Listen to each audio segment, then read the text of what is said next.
নমস্কার শ্রোতা বন্ধুরা, ফেরারি মোনা পিওর সোল ইউটিউব চ্যানেলে আপনাদের সকলকে জানাই স্বাগত। আজ আপনাদের শোনাতে চলেছি লেখক সুকান্ত দাসের কলমে নীলুদা সিরিজের গল্প মুর্শিদাবাদের ঘড়ি রহস্য। আজকের গল্প পাঠে রয়েছে রৌনক, নীলুদা এবং গল্পের সূত্রধারের ভূমিকায় আমি বুবাই, অন্যান্য চরিত্রে বাল্মীকি, নীল, শুভজিৎ। তাহলে আর দেরি না করে শুনতে থাকুন লেখক সুকান্ত দাসের কলমে নীলুদা সিরিজের গল্প মুর্শিদাবাদের ঘড়ি রহস্য।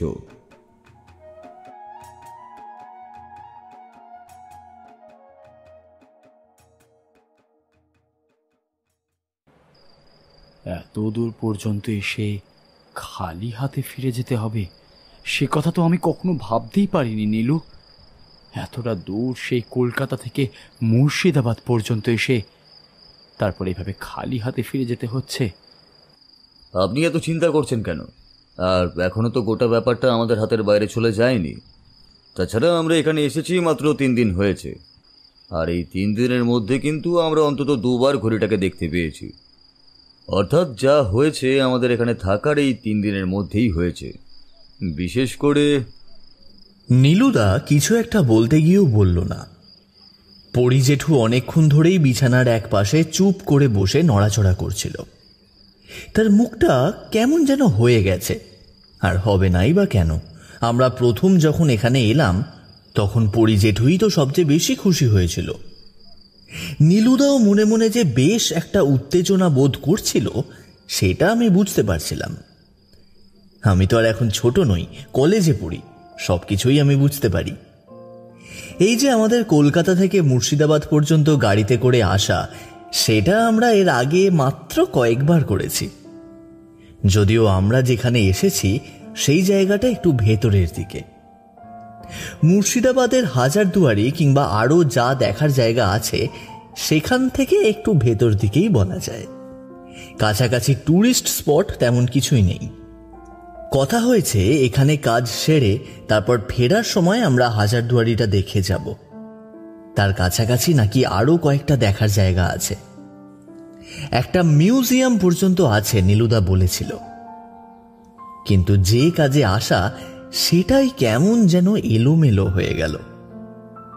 তাহলে প্রথম থেকেই বলি, কলকাতার সেই মেডেলের ব্যাপারটা মনে আছে তো? সেই যে মেডেল যেটার জন্য নীলুদাকে উঠে পড়ে লাগতে হয়েছিল। তারপর নীলুদার বন্ধু সবুজ অর্থাৎ সব্যসাচী চক্রবর্তী আর নীলুদা মিলে সমস্ত ব্যাপারটা সমাধান করল। সেখান থেকেই ঠিক হলো আমরা মুর্শিদাবাদে আসব। 2 দিন পরে একদিন সকালে গাড়ি নিয়ে পরি জেঠু আমাদের বাড়িতে এসে উপস্থিত।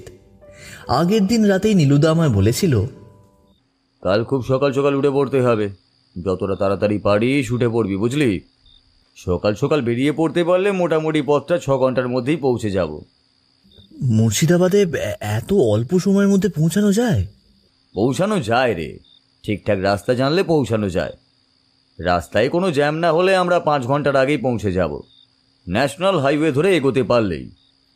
কিন্তু ন্যাশনাল হাইওয়ে 12 আর 19 মিলিয়ে ঘুরপথে যেতে হলে 6 ঘন্টার বেশি সময় লেগে যাবে। এটার প্রয়োজন নেই। বেশ খানিকটা প্রকৃতি দেখার সুযোগও আছে, তবে ঘোরার জন্য তো আর আমরা যাচ্ছি না, তাই 12 ধরেই যাওয়া যাবে। মনে কর 5 ঘন্টার পথ, সেটা হয়তো 6 ঘন্টা ধরে রাখতেই হবে। অর্থাৎ সকালে 10টার মধ্যে যদি আমরা বেরিয়ে পড়তে পারি তাহলে 6টার মধ্যে পৌঁছে যেতে পারবো। অচেনা জায়গা, তাই একটু তাড়াতাড়ি যাওয়ারই প্রয়োজন রয়েছে।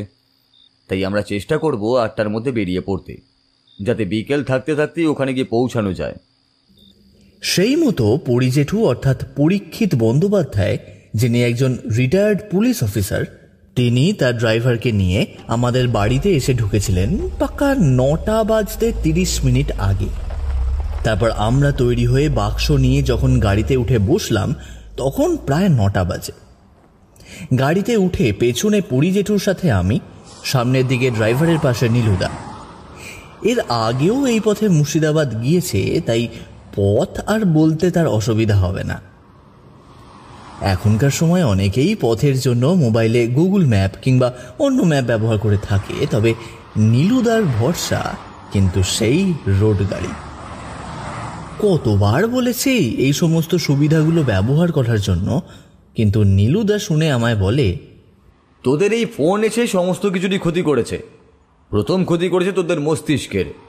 কেউ আর কিছুই ভাবতে চায় না, মুখস্থ করেও রাখতে চায় না, সমস্ত কিছু গুগলে সার্চ করলেই পাওয়া যায়।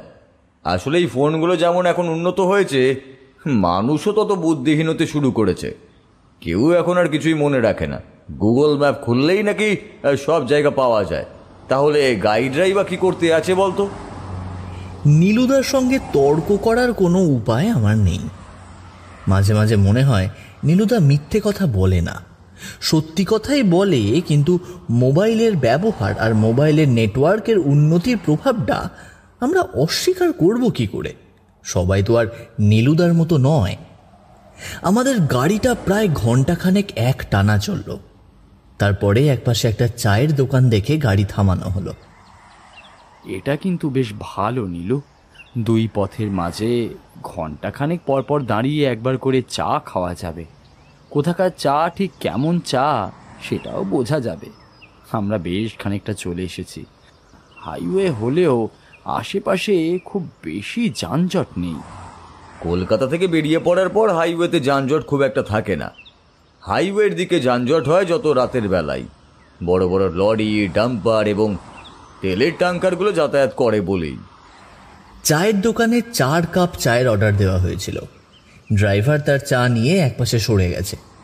পরি জেঠু ততক্ষণ এদিক ওদিক তাকিয়ে বলল, নীলু, সূর্য ঘড়িটা একটু ভালো করে পরীক্ষা করে নেবে, বুঝলে? সত্যি বলতে আসলে তার জন্যই কিন্তু তোমাকে নিয়ে যাচ্ছি। বুঝতেই পারছো, এই সম্পর্কে আমার উৎসাহ যতটা আছে, জ্ঞান ততটা নেই। ঘড়িটা নাকি আজ থেকে প্রায় 500 বছর কিংবা তার আগের পুরনো।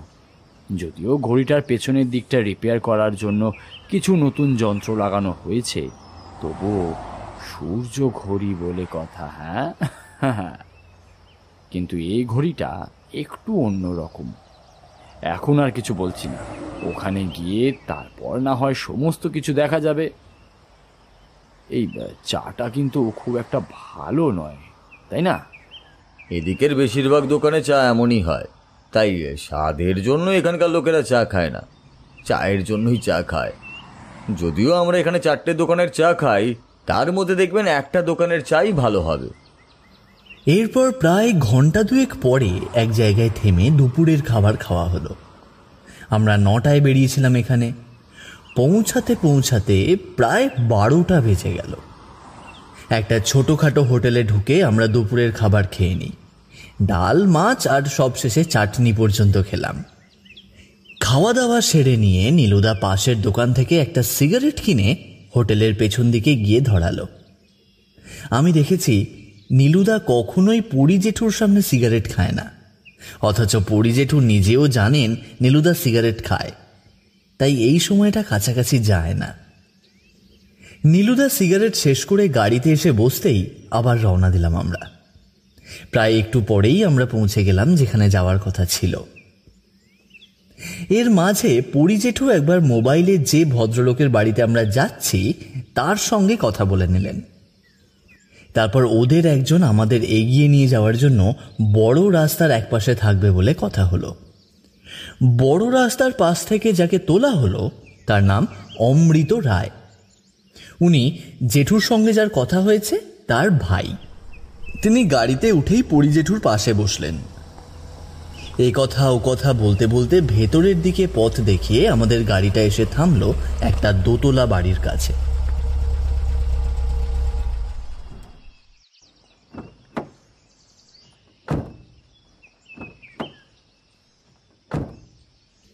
গাড়ি থেকে নেমেই বুঝতে পারলাম বাড়িটা বেশ পুরনো। দোতলা হলেও তার ঘরগুলো বেশ লম্বা লম্বা। পুরনো দিনের ঘরের সিলিং বেশ উঁচু হতো বলেই বোধহয় এমনটা। বাড়ির সামনে একটা কালো রঙের লোহার গেট রয়েছে, সদ্য রং করা হয়েছে। এই রং করা গেটের একপাশে দাঁড়িয়ে অমৃত রায় একটা ছোট্ট গেট খুলে দিলেন। বড় গেটটা সচরাচর খোলা হয় না। সেখান থেকেই আমরা ভেতরে ঢুকতেই তিনি বললেন, কিছু মনে করবেন না, আসলে বড় গেটটা সদ্য রং করা হয়েছে, আর সেই রং এখনো ভালোভাবে শুকিয়ে আসেনি। ছোট গেটটায় দিয়েই আমরা যাতায়াত করি। এটা গাড়ি বা অন্য কিছুর জন্য খোলা হয়। গাড়িটা আপনারা সামনের দিকে রাখতে পারেন, বাড়ির পেছনের জায়গাটা আমাদেরই। ড্রাইভার গাড়ি নিয়ে বাড়ির পেছন দিকে চলে গেল। আমরা ভদ্রলোকের সাথে এগিয়ে গেলাম সামনের দিকে। ছোট গেট দিয়ে ঢুকতেই বাঁ দিকে 4-5 ধাপ সিঁড়ি চোখে পড়ল। সেখান থেকে বেশ বড় মতো একটা দরজা। তারপর এখান থেকে উঠে গেলেই ভেতরের সিঁড়ি। সিঁড়িটা অনেক পরে দেখেছিলাম। আমরা ভেতরে ঢুকলাম। ড্রাইভার গাড়িতেই থাকবে। অবস্থা বুঝে তারপর ড্রাইভারকে ব্যবস্থা করে দেওয়া হবে, আর তেমন হলে ড্রাইভার আমাদের সঙ্গে একদিন থাকবে। তখন বুঝতে পারলাম না এই থাকার কথাটা কেন আমাদের বলেছিল। পরে এই নিয়ে নীলুদা বলেছিল, আসলে এই বাড়িটার সঙ্গে একটা মুর্শিদাবাদের ইতিহাস জড়িয়ে আছে, আর তাই এই বাড়িতে দেখার মতো অনেক কিছুই আছে। শুধু তাই নয়, এর আশেপাশে দর্শনীয় স্থান না থাকলেও এখান থেকে আমরা হাজারদুয়ারিটা দেখে আসতেই পারি। আমরা ভেতরে এসে ঢুকতে একজন কাজের লোক মতো কেউ এগিয়ে এসে আমাদের অভ্যর্থনা জানালো। নিচে বসার ঘরে আমরা গিয়ে বসতেই অমৃতবাবু বললেন, একটু অপেক্ষা করুন, আমি দাদাকে পাঠিয়ে দিচ্ছি। আসলে দাদা উপরে ঘরে আছে। ভদ্রলোক চলে যাওয়ার পরেই সেই কাজের লোক আমাদের চা দিয়ে গেল। তাকে উদ্দেশ্য করে নীলুদা প্রশ্ন করল, আচ্ছা, এখানে কাছাকাছি থাকার কোনো হোটেলের ব্যবস্থা আছে? মানে এখানে যদি আমরা দুদিন থাকতে চাই, সেই জন্যই আর কি। আরে হোটেলের ব্যবস্থা কেন করতে হবে হে? আমি ওই অজয়বাবুর সঙ্গে কথা বলে নিয়েছি তো। তিনি জানিয়েছেন এই বাড়িতে আমাদের থাকার ব্যবস্থা হয়ে যাবে। 2 দিনেরই তো ব্যাপার। প্রথম দিন সমস্ত কথাবার্তা বলে নিয়ে, দ্বিতীয় দিন হাজারদুয়ারি আর ওই আশেপাশে গাড়িতে করে ঘুরে নিয়ে তৃতীয় দিনে এখান থেকে চলে যাব। আরে আমরা না হয় এখানে থাকলাম, কিন্তু ড্রাইভার তো আর গাড়িতে থাকবে না, তার জন্য তো একটা থাকার ব্যবস্থা করতে হবে। তাকে বরং কাছাকাছি কোনো হোটেলে পাঠিয়ে দিলাম, আর 2 দিন সে সেখানেই থাকবে। এটা তুমি ঠিক বলেছ নীলু। এই ড্রাইভারের কথাটা আমি ভেবে দেখিনি। আচ্ছা, দেখা যাক, আগে অজয়বাবু তো আসুক। এরপর অজয়বাবু, অর্থাৎ যার কাছে আমরা এসেছি, তিনি এসে ঘরে ঢুকলেন। ঘরে ঢুকতেই দেখতে পেলাম চোখে চশমা, মাথায় কাঁচা পাকা চুল, পরনে পুরনো দিনের মতো ধুতি আর পাঞ্জাবি। নীলুদা আমাকে এক নজরে মানুষের মধ্যে কি কি দেখতে হয় সেগুলো শিখিয়ে দিয়েছে। প্রথমত চোখ, তারপর তার পোশাক কিংবা পায়ের একটা ভাব যে কোনো মানুষের সমস্ত বৈশিষ্ট্য বুঝিয়ে দেয়।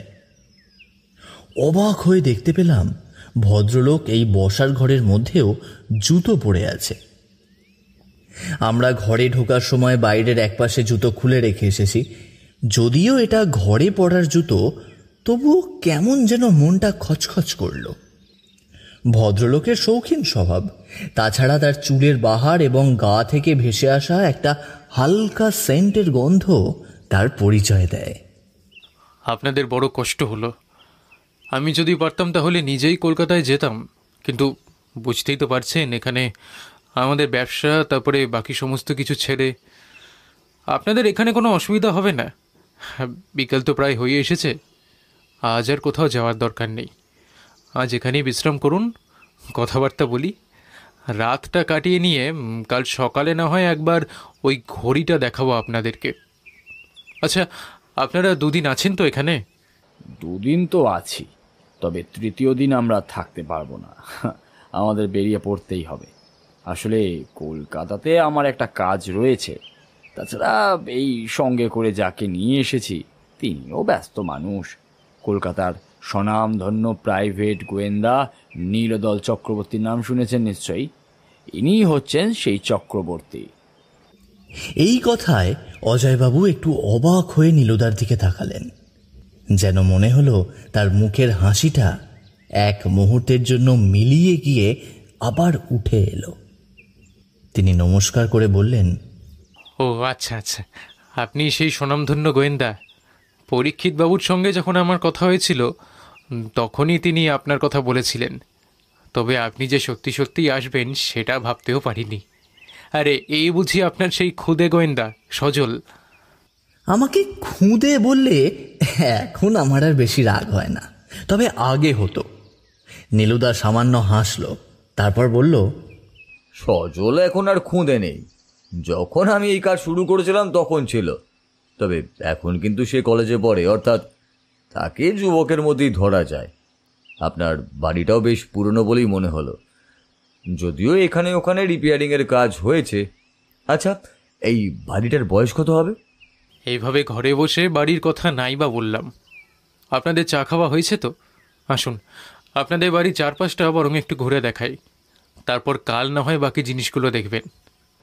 আপনি বলেছিলেন ওই যে আপনাদের পরিজেঠু যেন কিছু একটা বলছিল অজয়বাবুকে, কিন্তু আবার ঘরের থেকে বাইরে বেরিয়েই হঠাৎ করে নীলুদা এক মুহূর্তের জন্য স্থির হয়ে গেল। তারপর সোজা সিঁড়ির দিকে তাকালো। আমিও তাকালাম। মনে হলো সিঁড়ির একদম শেষের দিকে, যেখানে সিঁড়িটা বাঁক নিয়েছে, সেখানে কে যেন উপরের দিকে চলে গেল। নীলুদা একবার আমার দিকে তাকালো, আমিও তার দিকে তাকালাম, কিন্তু কেউই মুখে কিচ্ছু বললাম না। ভদ্রলোক আমাদের নিয়ে হাঁটতে হাঁটতে সিঁড়ি দিয়ে উপরের দিকে উঠে গেলেন। এইটাই সেই বিখ্যাত ঘড়ি যার কথা আপনি আমায় বলেছিলেন আজ থেকে 500 বছর আগের? আমরা দোতলার ঘরের একদম শেষের দিকে একটা ঘরের মধ্যে বসে রয়েছি। 3টে পাশাপাশি চেয়ার। ভদ্রলোক টেবিলের সামনে একটা ঘড়ি এনে রাখলেন। অদ্ভুত একটা ঘড়ি। গঠনটা ঠিক যেন একটা ছোট গোল ফুটবল খেলার মাঠের মতো, আর তার চারপাশে কাঁটার জায়গার বদলে অদ্ভুত রঙের পুঁথি কিংবা ওই পাথর জাতীয় কিছু দিয়ে মনে হলো সংখ্যার জায়গায় রাখা হয়েছে। তাছাড়া ঘড়ির একদম মাঝামাঝির দিকে একটা লম্বা উঁচু হয়ে থাকা দণ্ড। তবে সবচেয়ে আশ্চর্য হলো ঘড়িটার উপরের দিকে একটা কাঁচের গ্লোব মতো রয়েছে। সেই গ্লোবের গায়ে একটা ছোট্ট ছিদ্র আছে। সেই ছিদ্রের গায়ে বসানো রয়েছে অনেকটা ছোট টুনি লাইটের চেয়ে সামান্য বড় একটা লাইট। ঘড়িটা ব্যাটারিতে চলে। বেশ কয়েকটা বড় বড় ব্যাটারি ঘড়িটাতে প্রয়োজন হয়। আবার ঘড়িটা চালালে একটা নির্দিষ্ট জায়গায় গিয়ে থেমে যায় এবং তার আলোটা সরাসরি সেই দণ্ডর গায়ে গিয়ে পড়ায় চারপাশে অন্ধকারের মধ্যে একটা অল্প আলো সৃষ্টি হয়। সেই দণ্ডটি লম্বালম্বিভাবে সেট করে যে কোনো একটা সংখ্যায় গিয়ে থাকে, অর্থাৎ গ্লোবের ভেতরে একটা কৃত্রিম সূর্যের মতো তৈরি করা হয়েছে। অবাক হয়ে দেখলাম ঘড়িটা চালু করার সঙ্গে সঙ্গেই চারপাশটা যেন রাত হয়ে এসেছে। সেই গ্লোবের মধ্যে টুনি লাইটটা একদম শেষের দিকে গিয়ে থামল, আর তাতেই লম্বা দণ্ডের ছায়া গিয়ে পড়ল নিচের দিকে। তখন প্রায় 5 থেকে 6-এর মধ্যে সেই কাঁটাটা। সমস্যা হলো এই ঘড়ি কিন্তু রাতের দিকে চলবে না। বুঝতেই পারছেন কেন চলবে না? এই ঘড়ির মধ্যে এমন একটা বিশেষ যন্ত্র আছে যেটা আকাশে সূর্য কোথায় আছে তা নিরীক্ষণ করে। ঠিক সেই স্থানেই এটা লাইফটাকে নিয়ে যেতে পারে। আসলে ঘড়িটা আগে অন্যরকম ছিল, তখন এটার জন্য সূর্যের আলোর প্রয়োজন হতো না। তারপর একজন টেকনিশিয়ান এই ঘড়িটার সঙ্গে কাজ করে নিজের বুদ্ধি লাগিয়ে এমন একটা ঘড়ি তৈরি করেছে। এমন ঘড়ি অনেক বছর আগে পাওয়া যেত, আর এই ঘড়িটা দেখেই বোঝা যাচ্ছে যে এটার নিচের প্লেটটা খুব বেশি পুরনো হলেও উপরের গ্লোব এবং বাকি সমস্ত কিছুই নতুন। আচ্ছা অজয়বাবু, এই ঘড়িটার জন্য আপনি ঠিক কত টাকা, মানে? আসল ঘড়িটা বিক্রি করার ইচ্ছে আমার ছিল না, কিন্তু ব্যবসার কারণে আমায় এটা বিক্রি করতে হয়েছে। পরীক্ষিত বাবুর সঙ্গে আমার কথা হয়েছে ঘড়িটার ব্যাপারে 20,000 টাকার। তিনি সেই টাকায় রাজিও হয়েছেন। তিনি জিনিসটা একবার দেখতে চেয়েছিলেন, তা এবার আপনারা দেখে নিতে পারেন। তবে এই ঘড়ির আরও একটা বিশেষত্ব কিন্তু রয়েছে। সূর্য ঘড়িতে রাতের বেলা আপনি সময় দেখতে পারবেন না, কিন্তু এই ঘড়িতে এমনভাবে জিনিসটা তৈরি করা হয়েছে যে আপনি রাতের বেলাতেও ওই লাইটটার মাধ্যমেই বাকি সময়গুলো দেখতে পারবেন। অর্থাৎ সূর্যাস্তের পরেও এই ঘড়ি আপনাকে পরদিন ভোরবেলা পর্যন্ত সময় বলে দেবে। অদ্ভুত, পুরনোর সঙ্গে নতুনের একটা মেলবন্ধন খারাপ নয়, তবে ঘড়িটার অর্ধেকটা প্রাচীন এবং অর্ধেকটা নতুন। এর দাম খুব একটা বেশি বলে আমার মনে হচ্ছে না। হ্যাঁ, আপনি কি বলেন? হ্যাঁ, আমার আপত্তি নেই। আমি তো আপনাদেরকে একবার কিনবার আগে দেখাতে চেয়েছিলাম। তাছাড়া আমার অজয়বাবুকে তো অ্যাডভান্স করাই আছে, এরপর ঘড়িটা নিয়ে চলে গেলেই হলো। ঠিক আছে, আপনারা আজ আর কাল এখানে থাকুন, কোনো অসুবিধা হবে না। পরশুদিন আপনারা হাজারদুয়ারি দেখে সেখান থেকে একেবারে বেরিয়ে পড়বেন। সেটাই ভাবছিলাম, শুধু শুধু হাজারদুয়ারি দেখে আবার এখানে ফিরে আসার তো কোনো কারণই হয় না। ড্রাইভারকেও শুধু শুধু আবার এখানে আসতে হবে। আচ্ছা, আপনারা ড্রাইভারের দিকটাও একটু দেখবেন, তার যেন কোনো অসুবিধা না হয়, কেমন? না না, কোনো অসুবিধা নেই। রামহরিকে বলাই আছে, তার সময় মতো খাবার এবং বাকি সমস্ত জিনিসটা দেখে নেবে সে। আপনারাও যেমন আমার অতিথি, ঠিক সেও আমার অতিথি। ড্রাইভার বলেছে তাকে আলাদা করে দেখব, এমন চিন্তার কোনো প্রয়োজন নেই। আচ্ছা, আপনার স্ত্রী কিংবা আপনার ভাইয়ের স্ত্রী, এদের তো কাউকে দেখতে পাচ্ছি না বাড়িতে। না না না, আমি কিংবা ভাই কেউই বিয়ে করিনি। আমাদের ক্ষেত্রে ব্যাপারটা বলতে পারেন একটা দুর্ঘটনা। আমার বিয়ের পরে আমার স্ত্রী দুর্ঘটনায় মারা যায়। আমার ভাইয়ের ক্ষেত্রেও ঠিক তেমনটাই হয়েছিল। কেন এসব হয়েছে তা বলতে পারবো না। তারপরে আমরা আর দ্বিতীয়বার বিয়ে করার কথা ভাবিনি। দোতলাতেই আমরা থাকি। একতলায় কাজের লোক রামহরি আর রান্নার লোক মাধব থাকে। এভাবেই আমাদের ব্যবসাপত্র নিয়ে চলছে। প্রায় সারাটা দিনই আমাদের বাইরেই থাকতে হয়। নীলুদারা নিজেদের মধ্যে কথা বলে চলেছিল, এদিকে আমি ঘড়িটার দিকে তাকিয়ে আছি। খানিকক্ষণ পর সেই ঘর থেকে আমরা বেরিয়ে এলাম। দুপুরে খেতে বসেই বুঝতে পারলাম খাবারের বিশাল আয়োজন হয়েছে। প্রথমে ভাত, মাছের মাথা দিয়ে মুগের ডাল, 3 রকমের ভাজা, তারপরে মাছ, মাংস, চাটনি, পায়েস, পাঁপড়, মিষ্টি, আরো কত কি। পরি জেঠু খাওয়া দাওয়া করে বেশ খুশি হলেন। আমাদের 3 জনের জন্য দোতলায় একটা ঘর বরাদ্দ হয়েছিল। অজয়বাবু 2টো ঘর দিতে চেয়েছিলেন, তবে নীলুদায় নিতে চায়নি। ঘরের বিছানাটা বেশ বড়, আমাদের অসুবিধা হওয়ার কথা নয়। তাছাড়া বাড়িটাও বেশ বড়। দিনের বেলা কোথাও ঘোরা হয়নি। সন্ধ্যার পর সবাই মিলে টুকটাক কথাবার্তা বলে তাড়াতাড়ি খেতে বসে পড়লাম। সারাদিন ধরে শরীরের ওপর অনেক ধকল গিয়েছে। কাল সকাল সকাল আবার উঠতে হবে। অগত্যা খেয়ে দিয়ে আমরা ঘুমিয়ে পড়লাম। বাড়িটা বেশ বড়। পরদিন আমরা সন্ধ্যের আগেই গোটা বাড়িটা ঘুরে ঘুরে দেখে নিলাম। সবকিছুই ঠিকই ছিল, কিন্তু অসুবিধা হলো সন্ধ্যাবেলার দিকে। পরদিন সকালে আমরা ঘড়িটা নিয়ে এখান থেকে চলে যাব, তাই সন্ধ্যের দিকে আমরা আবার ওপরের ঘরে গিয়েছিলাম। অজয়বাবুর আরও কিছু সংগ্রহ রয়েছে সেইগুলো দেখবার জন্য, তবে তিনি সেগুলোর একটা একটা করে বিক্রি করতে চান। এই কারণেই বোধহয় সেগুলো আমাদের দেখাবেন বলে নিয়ে গিয়েছিলেন। ঘরে ঢুকে টেবিলের ওপরে যে বাক্সের মধ্যে সেই ঘড়িটা ছিল, সেই বাক্সটা কি কারণে যেন খুলেই অবাক হয়ে গেলেন তিনি। ঘড়িটা কোথায় গেল? এখানেই তো রেখেছিলাম। বাক্সের মধ্যে নাও হতে পারে, আপনি বোধহয় অন্য কোথাও রেখে দিয়েছিলেন হয়তো। আমার পরিষ্কার মনে আছে আমি এখানেই রেখেছিলাম নীলুবাবু। এখান থেকে অন্য কোথাও রাখার কথা তো নয়। কাল আপনারা বেরিয়ে যাবেন বাক্সসহ। আপনাদের ঘড়িটা দেব, যাতে আপনাদের নিয়ে যেতে কোনো অসুবিধা না হয়। কিন্তু বন্ধ ঘরের ভেতর থেকে জিনিস চুরি যাবে কি করে? আর তাছাড়া আপনি তো নিজের হাতে ঘরে তালা দিয়েছিলেন কাল সন্ধেবেলায়। সন্ধ্যাবেলা আপনারা এসেছিলেন, কিন্তু কখন সেটা বলেননি তো। সন্ধ্যাবেলায় তো কি মনে হলো একবার ঘড়িটা দেখে আসি, তাই অজয়বাবুকে বলে ঘড়িটা দেখতে এসেছিলাম। ঘড়িটা দেখে যাওয়ার পরে এই বাক্সতেই ছিল, ঘরে তালা দেওয়াও ছিল। ততক্ষণে অজয়বাবুর ডাকে নিচ থেকে বাড়ির কাজের লোক রামহরি ছুটে এলো। সমস্ত কথা শুনে সে তাড়াতাড়ি চলে গেল বাড়ির অন্য কোথাও ঘড়িটা খুঁজতে। অজয়বাবুর ভাই অমৃতবাবু ব্যবসার কাজে বাইরে গিয়েছেন। আমরা বাড়িতে রয়েছি বলেই হয়তো অজয়বাবু বাড়িতে আছেন। কাজের লোক, রান্নার লোক সকলেই ব্যাপারটা জেনে গেল এরই মধ্যে। অজয়বাবু বাড়ির দুজনকে বেশ ভালো করে জিজ্ঞাসাবাদ করলেন, কিন্তু তাদের মধ্যে কেউই ঘরে ঢোকেনি। তাহলে কি হতে পারে বলুন তো? এমন একটা ব্যাপার কি করেই বা হয়? তাছাড়া এই যে ঘড়িটা, এটা কিন্তু কেউই চুরি করে লুকিয়ে রাখতে পারবে না।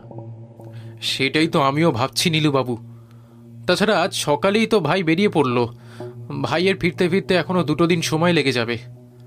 আচ্ছা, আরেকবার ভালো করে দেখুন তো, আপনার ভাই কোনোভাবে ভুল করে অন্য কোথাও রাখেনি তো? নীলুদার গলায় স্পষ্ট সন্দেহের ছাপ। তাই শুনে অজয়বাবু বললেন, না না না না না, ওই ঘড়ির প্রতি ভাইয়ের তেমন কোনো আকর্ষণ নেই। এমনকি এই ঘরে যেগুলো আছে সে সম্পর্কে ভাই খুব একটা ভাবেও না। কিন্তু এই ঘড়িটা অন্ধকারের ভেতরে কে নিয়ে গেল? কে? সর্বনাশ হয়ে গেল। আমাকে তো কালকের মধ্যে বাড়ি ফিরতেই হবে। ওদিকে অনেক কাজও পড়ে আছে আমার। কি করা যায় বলো তো নীলু? আচ্ছা, তুমি কি বলো এই বিষয়ে? আমার মতে চুরিটা কিন্তু বন্ধ ঘরের ভেতর থেকে হয়নি। নিশ্চয়ই কেউ তালা খুলে ঘরের ভেতরে ঢুকেছিল। আর এই ঘরটার চাবি কোথায় থাকে অজয়বাবু? চাবিটা আমার ঘরেই থাকে, আমার ঘরে আলমারির ওপর দিকে। আলমারির পাশে একটা চাবি ঝোলানোর জায়গা আছে, ঠিক সেখানে। অর্থাৎ যে কেউ আপনার ঘরে ঢুকলে সেখান থেকে চাবিটা তুলে নিয়ে আসতে পারবে এবং সেই চাবিটা এনে দরজাটা খুলতেও পারবে। কাল রাতের দিকে যদি কেউ ঘরের দরজা খুলে থাকে তাহলে... এতক্ষণ পর আমি বললাম, কিন্তু নীলুদা, এমনটাও তো হতে পারে যে ওই চাবিটার আর একটা ডুপ্লিকেট চাবি ছিল, সেই চাবিটা দিয়েই ঘরের মধ্যে দরজা খোলা হয়েছে। না না, সেটা হবে না। কারণ এই তালাটা বেশ পুরনো, আর এই তালার একটাই মাত্র ডুপ্লিকেট চাবি ছিল, সেটা অনেক বছর আগেই হারিয়ে গেছে। তাহলে এবার কি হবে? পরীক্ষিত বাবু, আমি কিছুই বুঝতে পারছি না। আপনি কিছু বুঝতে পারছেন নীলুবাবু? নীলুদা আর কিছু বলল না, চুপ করে ঘরের চারপাশে দেখতে লাগলো। তারপর চিন্তিত মুখে একটা অদ্ভুত প্রশ্ন করল। আচ্ছা অজয়বাবু, আপনার ঘরে এত কিছু রয়েছে, সমস্ত কিছু থাকতে আপনি আপনার ঘড়িটাই বা কেন বিক্রি করতে চাইলেন? না মানে তেমন কিছু তো নয়। ওটা আসলে বেশ পুরনো বলে ভালো দাম পাবো এটাই ভেবেছিলাম। তাছাড়া আমার সঙ্গে পরীক্ষিত বাবুর কথা হওয়ার পরে তিনি আমাকে ঘড়ির কথাটাই বলেছিলেন। আচ্ছা বেশ, আজকের দিনটা তো আমরা এখানেই আছি, তাই দেখছি কি করা যায়। কাল মনে হয় হাজারদুয়ারি দেখাটা এবারের মতো ক্যান্সেল করতেই হবে। তবে কালকের মধ্যে যদি ঘড়িটা পাওয়া যায় তাহলে খুবই ভালো হয়, না হলে ঘড়িটা না নিয়েই আমাদের বেরিয়ে পড়তে হবে। অন্তত আমার পক্ষে কাল এখানে থাকা সম্ভব হবে না। অজয়বাবুর মুখ কেমন যেন হয়ে গেল। আমরা তিনজন দোতলার সেই ঘর থেকে বেরিয়ে এসে নিজেদের ঘরের মধ্যে ঢুকলাম। তখনই পরিজেঠু আর নীলুদা নিজেদের মধ্যে কথা বলছিল। সত্যি সত্যি আমারও কেমন যেন লাগছিল। এত দূর এসে ঘড়িটার জন্য টাকা অ্যাডভান্স দিয়েও ঘড়িটা হাতে পেয়েও আমরা নিয়ে যেতে পারবো না। কালকের মধ্যে যদি ঘড়িটা না পাওয়া যায় তাহলে সেটা না নিয়েই আমাদের এখান থেকে চলে যেতে হবে। বিকেল পর্যন্ত আমরা অপেক্ষা করলাম। বিকেলের দিকে অজয়বাবুর ভাই অমৃতবাবু এলেন। তিনি এসে খবরটা শুনে আমাদের ঘরে এসে ঢুকলেন। তার মুখে চিন্তা ছড়িয়ে রয়েছে। কি যে বলবো আপনাকে নীলুবাবু, আমি তো কিছুই বুঝতে পারছি না। আপনাকে ডেকে এনে তারপর এমন একটা ব্যাপার যে হয়ে যাবে। কিন্তু বিশ্বাস করুন, আমাদের বাড়ির যারা রয়েছে তারা ভীষণ বিশ্বস্ত। বাবুরাম হরি প্রায় 10 বছর রয়েছে আমার বাবার আমল থেকে, আর এই মাধব বেশ পরিচিত। আজ পর্যন্ত একটা টাকাও চুরি হয়নি, বুঝতেই পারছেন। বাড়িতে কোনো লোক নেই, সমস্ত কিছু এখানে ওখানে ছড়িয়ে থাকে। তার মধ্যে দিয়ে ঘড়িটা কে চুরি করবে বলুন তো? কিন্তু অমৃতবাবু, ব্যাপারটা তো সেটা নয়। আমাদের কালকে ফিরে যেতে হবে। এখন কালকের মধ্যে যদি ঘড়িটা খুঁজে পাওয়া না যায়... আচ্ছা অমৃতবাবু, আপনি ঘড়িটা শেষবার কখন দেখেছিলেন? ওই তো সন্ধ্যের একটু পরে দাদা আর পরীক্ষিত বাবু যখন ওই ঘরে গেলেন ঘড়িটা দেখতে, তখনই দেখেছিলাম আমি। আসলে উপরের দিকে একটা কারণে গিয়েছিলাম, তারপর নিচে নেমে আসি। পরে দেখলাম পরীক্ষিতবাবু নিজের ঘরে চলে গেছেন। দাদা দরজাটা বন্ধ করে চলে আসে। আপনার ঘর তো ওপরে একদম ওই ঘরেরই কাছাকাছি, তারপরে আপনার দাদার ঘর এবং শেষেরটা আমাদের ঘর, পাশাপাশি 4টি ঘর। নিচের ঘরে আপনাদের কাজের লোক 2জন এবং বাকি 2টো ফাঁকাই থাকে। আচ্ছা, রাতের বেলা যদি নিচ থেকে যদি কেউ ওপরে উঠে আসে, তাহলে সেই ঘরের দরজা নিশ্চয়ই সে খুলতে পারে। আমি বাড়ির লোকের কথা বলছি না, বলছি বাইরের লোকের কথা।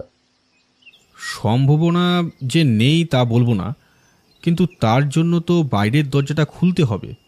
বাইরের দরজায় রাতের বেলা ভেতর থেকে বন্ধ থাকে, মাধব সেটা নিজে বন্ধ করে দেয়।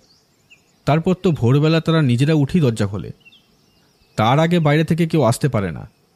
তাছাড়া আপনি ছাদের অবস্থাটা দেখেছেন, চারপাশে এমন কিছু নেই যে ছাদের ওপরে উঠে আসতে পারে। তাছাড়া ছাদের দরজাটা খুব একটা খোলা হয় না। ঘড়িটাই চুরি হতে হলো। চোর যখন এসেছিল অন্য কিছু না হয় নিতে পারতো, কিন্তু আমার ঘড়িটাই কেন? তাও আবার বাক্সের ভেতর থেকে ঘড়িটা নিয়ে বাক্সটা ওখানে রেখে চলে গেল।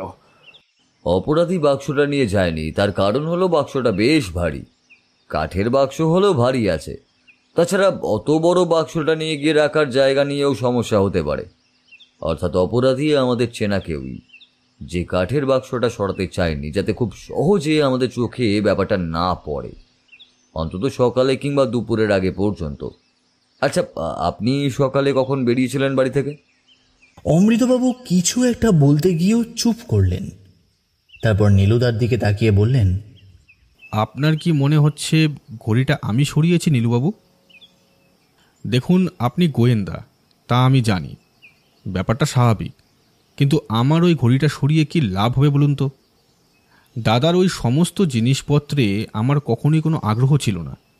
আমি ব্যবসার কাজে সকালে বেরিয়েছিলাম, যখন বাড়ি থেকে বেরিয়েছি তখন দাদাও আমায় দেখেছে, আমার সঙ্গে তেমন কিছুই ছিল না। ঘড়িটা নিয়ে গেলে সেটা আমায় সঙ্গে করে নিয়ে যেতে হতো, বাড়িতে কোথাও তো আমি রেখে যাব না। এই কথায় নীলুদার কিছু একটা মনে পড়ে গেল এবং হঠাৎ করে তার মুখে কেমন যেন একটা হাসি ফুটে উঠল। তারপরে বলল, কিছু মনে করবেন না অমৃতবাবু, বুঝতেই পারছেন এমন একটা ব্যাপারে সবাইকেই সন্দেহ করতে হয়।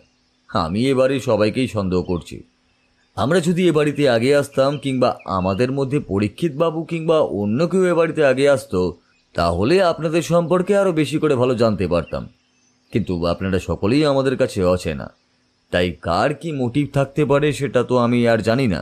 কিন্তু আপনি যখন বাড়ি থেকে বেরিয়েছিলেন তখন আপনার সঙ্গে কিছুই ছিল না, তার মানে ঘড়িটা আপনি অন্য কোথাও নিয়ে যেতে পারবেন না। অর্থাৎ অপরাধী যদি বাইরের কেউ না হয়, তাহলে ঘড়িটা বাড়িতেই থাকার কথা।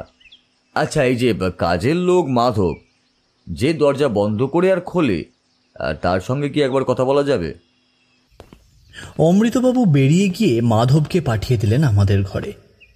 মাধব নামের যে লোকটা ঘরে প্রবেশ করল, তার বয়স খুব একটা বেশি নয়, মধ্যবয়স্ক, মাথার চুল বেশ লম্বা, রোগা চেহারা, গায়ে একটা গেঞ্জির ওপর একটা গামছা গলার পাশে জড়িয়ে রাখা।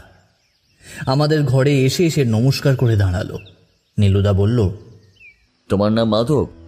সরাসরি বরং আসল প্রশ্নেই আসি। কাল রাতে যখন দরজা বন্ধ করেছিলে, তখন এই বাড়ি থেকে কেউ কি বাইরের কেউ বেরিয়েছিল, কিংবা সকালে দরজা খোলার পরে বাইরে থেকে কেউ কি ভিতরে ঢুকেছিল? আমার মনে হলো নীলুদা প্রশ্নটা উল্টো করছে।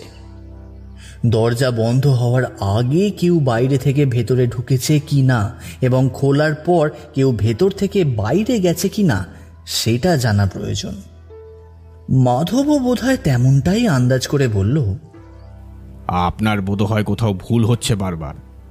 বাইরে থেকে চোর আসলে সে তো দরজা বন্ধ হওয়ার আগেই ভেতরে ঢুকবে। না মাধব, চোর বাইরের কেউ নয়, চোর এ বাড়িরই কেউ। তাই বলছি যে দরজা বন্ধ হওয়ার আগে ঘর থেকে কেউ কি বাইরে বেরিয়েছিল, এবং কাল সকালে যখন দরজা খুলেছিলে তখন বাইরে থেকে কেউ কি ভেতরে এসেছিল?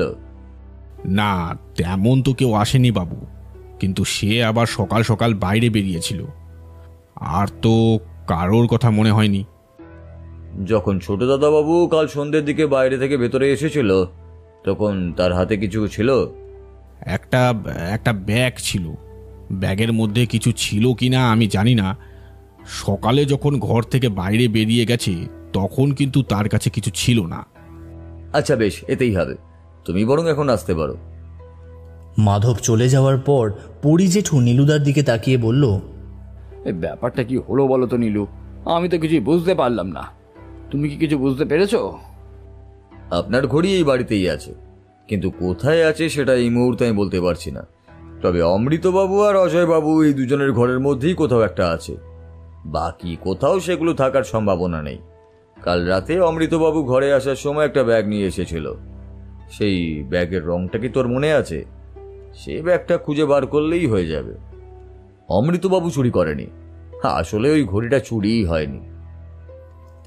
এমন একটা কথা শুনে আমি অবাক হয়ে গিয়েছিলাম। শুধু পরি জেঠু একটু এগিয়ে এসে নীলুদার বসে থাকা চেয়ারের পেছনে হাত রেখে বলল, নীলু, আমি কিন্তু প্রায় অর্ধেক টাকা অ্যাডভান্স দিয়ে ফেলেছি, প্রায় 10,000 টাকা। কাল সকালের মধ্যে যদি ঘড়িটা খুঁজে না পাই তাহলে কিন্তু আমি বিপদে পড়ে যাব। আপনার কোনো বিপদ হবে না, আপনি বসুন, আমি একবার বাইরে থেকে ঘুরে আসি।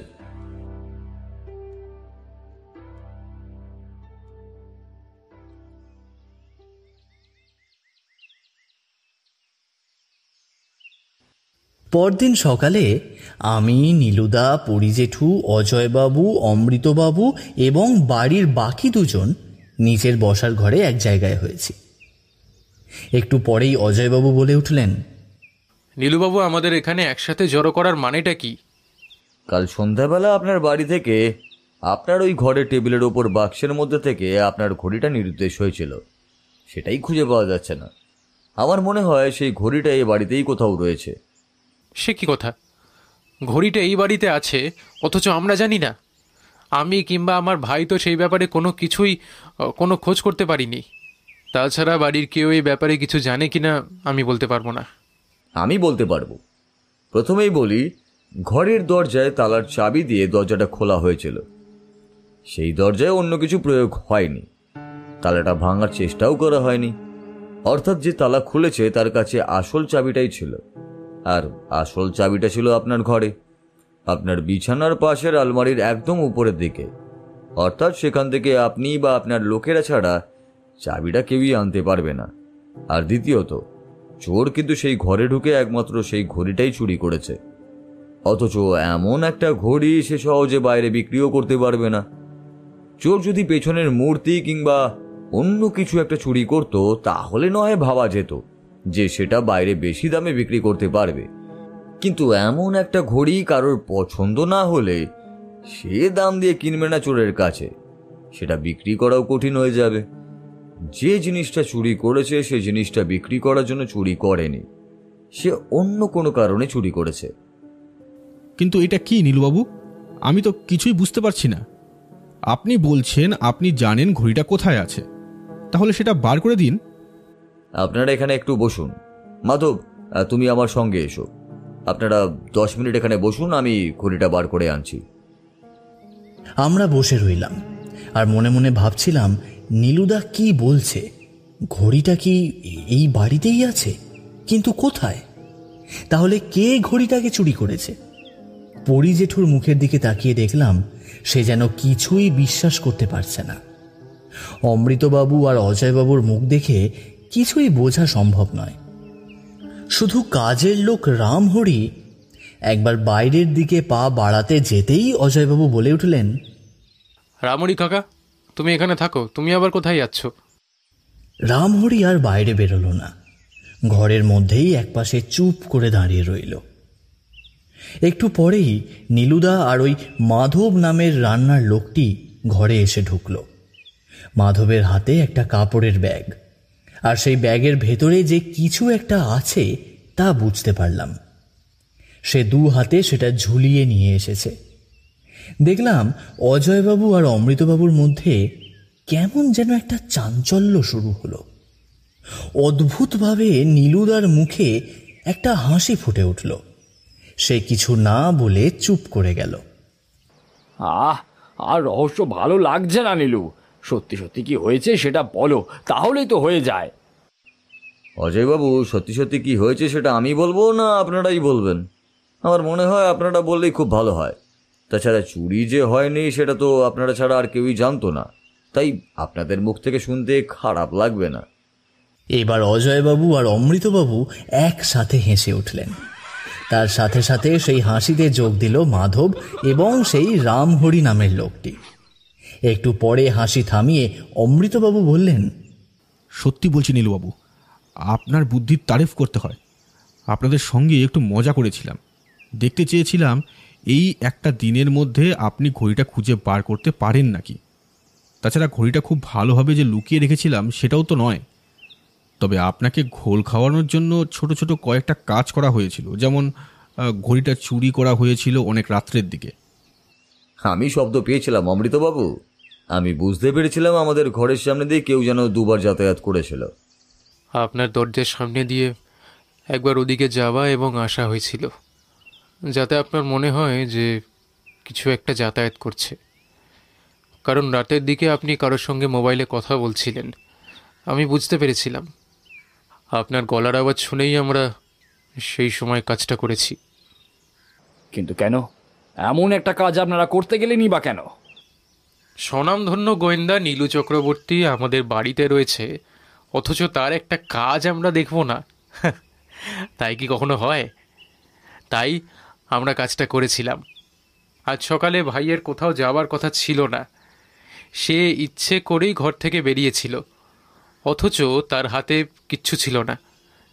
পরে এখানে ওখানে ঘুরে সামান্য যে কাজগুলো না করলেও নয় সেইগুলি করে বিকেলের দিকে ফিরে এসেছে, যাতে নীলুবাবুর মনটা ওই দিকে ঘুরিয়ে দেওয়া যায়। অমৃত কাজটা করলেও করতে পারে, এইটা নিয়ে ভাবতে বসলে বেশ খানিকটা সময় নষ্ট হয়ে যাবে। আমার মনে হয় নীলুবাবু একবার সন্দেহ করেছিলেন।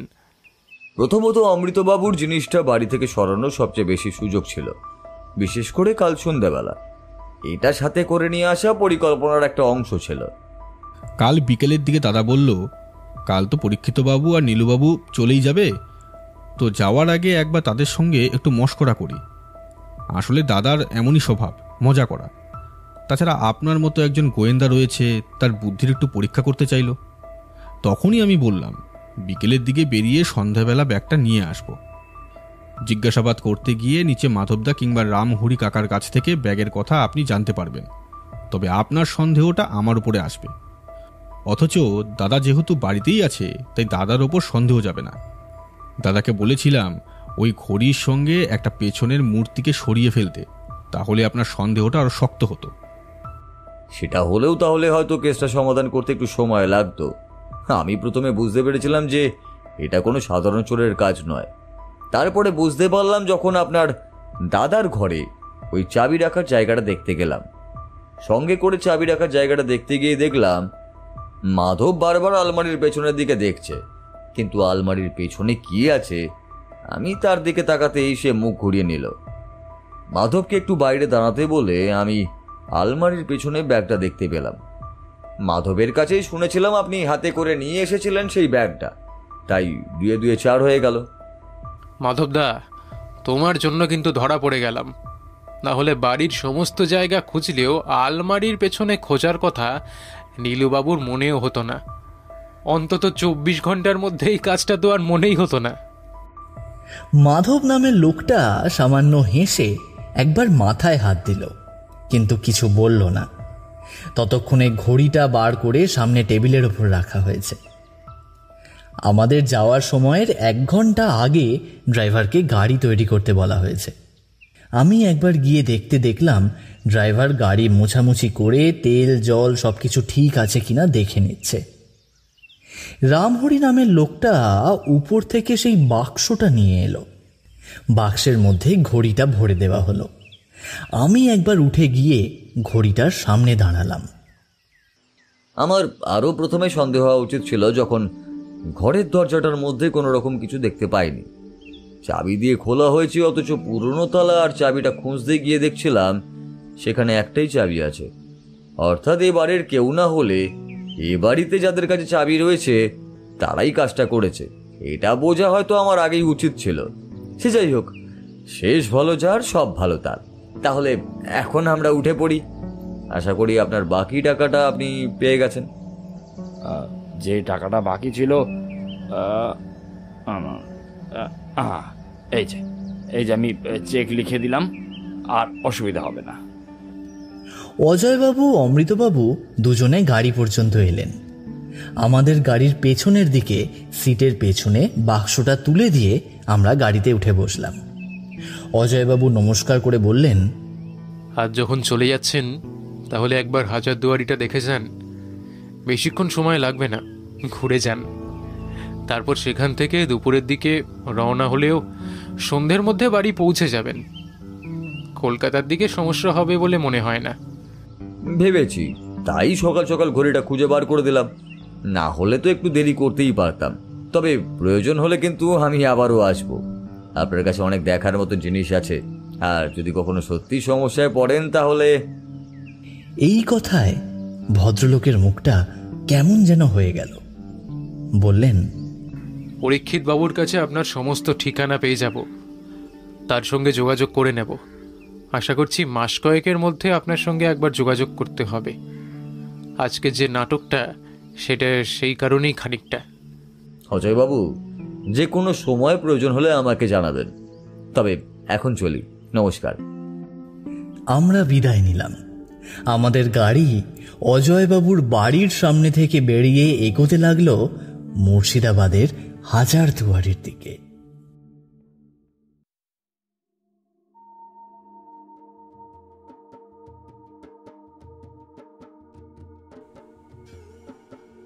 লেখক সুকান্ত দাসের কলমে নীলুদা সিরিজের গল্প মুর্শিদাবাদের ঘড়ি রহস্য আপনাদের কেমন লাগলো তা অবশ্যই কমেন্ট করে জানাবেন।